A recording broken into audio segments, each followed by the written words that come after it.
Assalamualaikum Bu, selamat pagi. Waalaikumsalam, selamat pagi. Kedengeran nggak suaranya? Kedengaran Bu. Oke. Bagaimana Bu kabarnya hari ini? Alhamdulillah, baik.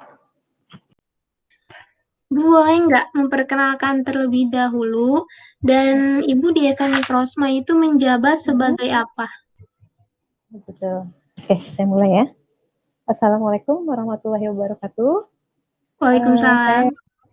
Saya dengan Lucy. Kebetulan saya di STEM Mikrosma menjabat sebagai Kepala Biro Keuangan. Saya sudah lama di STEM Mikrosma dari tahun 2003. Kalau boleh tahu, jabatan tersebut berfokus kemana ya Bu dan fungsinya apa? Jabatan yang saya pegang ini kebetulan fokus untuk di keuangan. Fungsinya kebetulan karena saya menjabat di Biro Keuangan, jadi pekerjaan saya menitik beratkan untuk pembayaran mahasiswa, terus untuk penggajian dosen, ataupun mengelola tentang pengeluaran yang ada di STEM Mikrosma. Oh baik Bu. Bu kalau boleh menceritakan secara singkat, Ibu bisa berkarir di SMA Mikrosma. Iya, awalnya saya lulus dari kampus itu tahun 2003. 2003 saya langsung melamar di STEM Mikrosma. STEM Mikrosma saya masuk dari tahun 2003 bulan Oktober sampai hari ini, berarti kurang lebih saya sudah 17 tahun ya kurang lebih di STEM Mikrosma bergabung. Jabatan saya awalnya saya sama seperti rekan-rekan yang lain sebelumnya, dari bawah berproses, pertama dari staf admin, itu saya menjabat sekitar kurang lebih 6 bulanan. Dari situ saya dipromosikan di Kepala Bagian Keuangan sampai hari ini. Kebetulan saya menjabat di posisi itu gitu. Perasaan Ibu selama menjabat seperti apa Bu? Perasaan saya ya suka dukanya banyak. Kalau di keuangan pasti dengan resiko banyak ya. Kita harus teliti, harus jeli karena resiko kita pegang uang saat kita berhadapan dengan uang itu pasti terjadi kekeliruan. Kalau saat kita human error itu pasti ada aja. Resikonya pasti harus ganti gitu. Tapi alhamdulillah nggak terlalu terjadi seperti itu karena awalnya memang saat ditawarkan di posisi ini ya banyak risiko memang yang harus kita pertimbangkan gitu. Nah untuk meminimalisirnya ya kita memang harus fokus untuk pekerjaan kita gitu. Baik, adakah inovasi-inovasi tertentu yang Ibu lakukan selama menjabat? Pasti waktu awal itu kan kita pembayaran itu masih manual ya. Bahkan waktu saya dulu awal masuk itu pencatatan secara manual. Jadi kita pakai buku besar, terus juga penerimaan mahasiswa kita masih pakai kwitansi manual. Jadi yang menulis satu persatu mahasiswa itu antri kalau mau bayaran gitu. Tapi alhamdulillah ternyata sekarang itu sudah terrealisasi gitu. Walaupun memang kita masih masa transisi ya untuk saat ini. Jadi perjalanan dulu saya karir di STEM Mikrosma sampai hari ini semuanya berproses gitu, dari yang sistem pembayaran yang manual gitu kan, dari sekarang mahasiswa udah mulai transfer, walaupun memang sekarang nggak bisa langsung enak ya gitu karena masih banyak kendala lah gitu seperti itu. Nah Bu, kan sekarang lagi pandemi ya. Dalam situasi pandemi ini, bagaimana tips Ibu bisa memaksimalkan tugasnya? Memaksimalkan tugas. Kalau di Rosma sih, saya rasa masih sama aja ya gitu. Kita bekerja masih tahap normal. Jadi waktu awal-awal kita pernah di rumah ya gitu, ya. Jadi cuma memang yang saya rasakan memang kesulitan ya gitu karena kan data itu semua di komputer ya, server gitu. Sedangkan kita pekerjaan harus di rumah walaupun waktu itu memang sempat sambungkan kan jaringan di rumah ke kampus gitu, tapi nggak efektif banget lah buat saya gitu ya. Gitu. Sekarang itu ya pada dasarnya kalau dengan kondisi seperti ini tetap aja sih gitu. Pekerjaan ya kita kerjakan ya berjalan seperti biasa. Yang pasti baik itu diri kita, kita harus benar-benar menjaga kesehatan, itu aja. Imunnya harus diperkuat. Oke. Menurut Ibu, perkembangan positif apa yang Ibu rasakan selama menjabat di STM Mikrosma, entah dari mahasiswa, keaktifan UKM, atau fasilitas? Banyak sih ya, itu.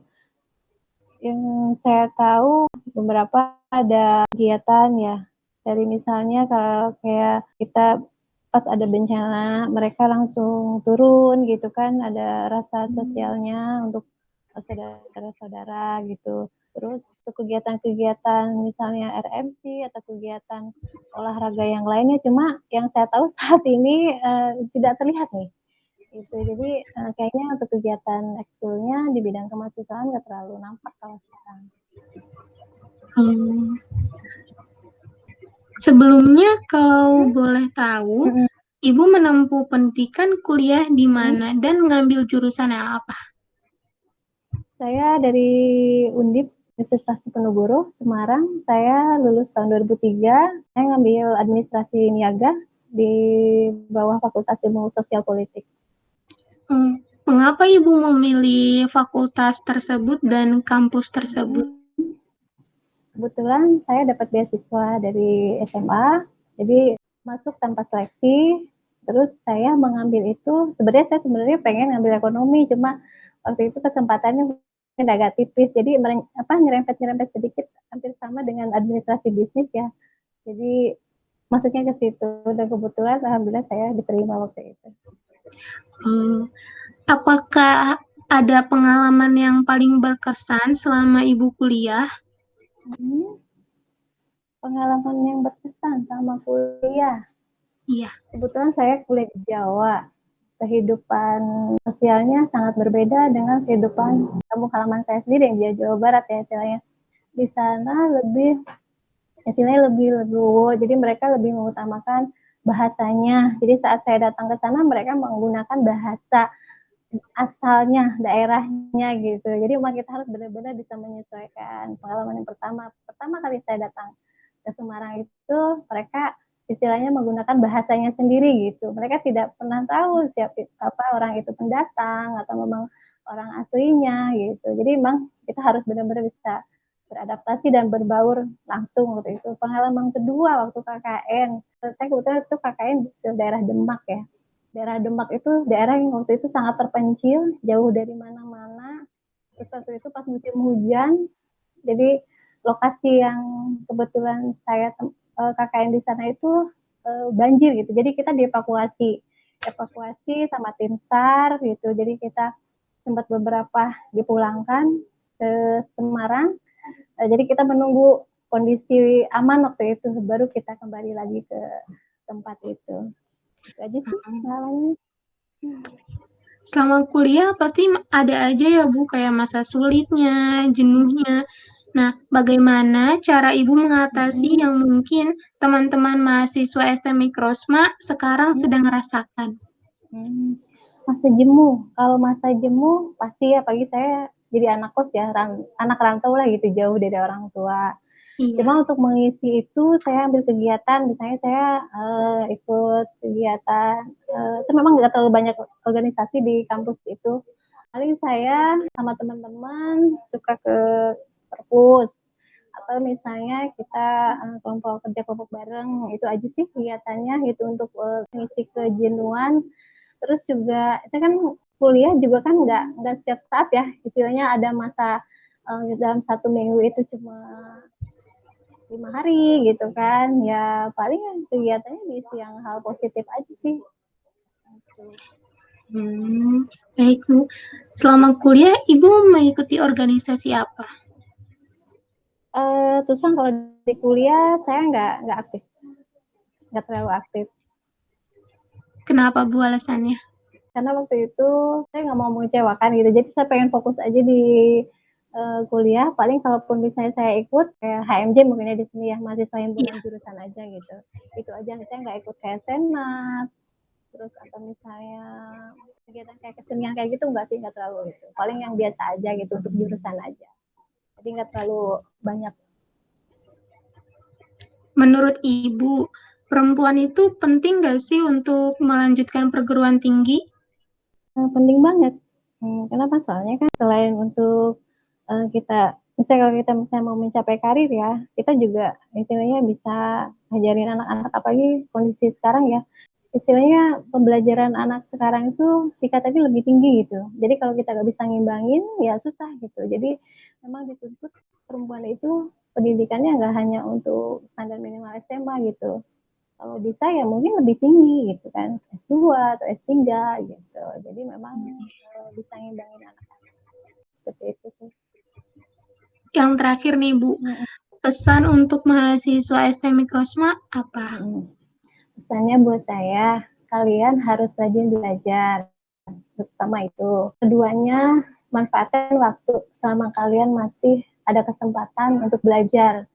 Jadi gunakan masa remaja kalian ini untuk hal-hal yang positif gitu. Apalagi dunia sekarang itu berbeda dengan dulu ya gitu. Istilahnya kalau kita salah langkah, salah pilih teman gitu, itu dampaknya fatal sekali ya gitu. Jadi bisa mungkin untuk mencapai tujuan kalian, misalnya bisa menjadi orang yang sukses atau bisa menjadi kebanggaan orang tua, istilahnya capailah gitu cita-cita kalian setinggi langit. Jangan sampai disia-siakanlah kesempatan kalian bisa kuliah di kampus memang yang benar-benar sesuai yang kalian inginkan, karena banyak banyak orang yang istilah tidak seberuntung kalian gitu untuk menempuh pendidikan lebih tinggi. Itu aja sih. Oke. Bu, Firda ucapkan terima kasih banyak kepada Ibu Oke. yang telah Iya. memberikan sedikit pengalamannya dan juga memberikan motivasi kepada saya, terutama sebagai tanda terima kasih, kami dari Republik telah menyiapkan sebuah souvenir khusus untuk Ibu Lucy. Terima kasih. Ya, Bu. Oke, makasih ya untuk hari ini. Terima kasih ya, Bu. Iya, assalamualaikum. Waalaikumsalam.